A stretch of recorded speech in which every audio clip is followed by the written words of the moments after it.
We're at the World Championship Cheese Contest, which started in 1957 and is now the largest contest for cheese and butter in the world. This is considered the real granddaddy. This is the real hard look at each cheese. And we've got 2,504 cheeses. It's a record for us. About 50,000 pounds of cheese have come in from all over the world. 24 countries have sent cheese.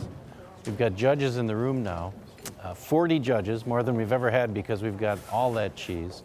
They've come from 15 countries around the world themselves. There was a time when cheese went on the truck and went off to the grocery store in clear plastic, and the cheesemaker was not really involved in the story and in the sale. Now, these cheesemakers have learned that to survive against the mega factories that exist around the country, you have to have a name, a brand, a story to tell. And winning awards is a big part of that.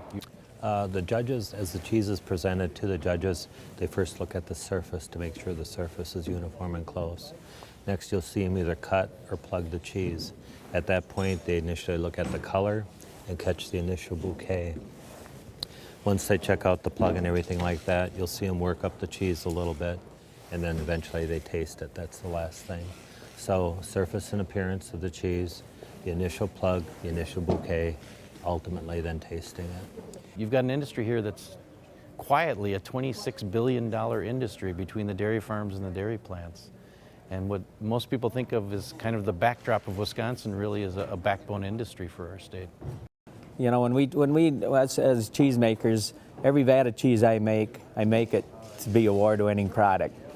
And you just prayed, some people say, oh, do you make a special vat for just a contest? No, we, you know, in the many pieces of cheese that are in a vat of cheese, you pick out a few and yeah, you set them aside and you treat them with a little passion and like that and take care of them. But you just know all the years of your of making a good product, and when you bring them here, you're very confident that they're going to do well. And they're, like I said, there is here. It's a tough competition, and when you come out on top, you can boast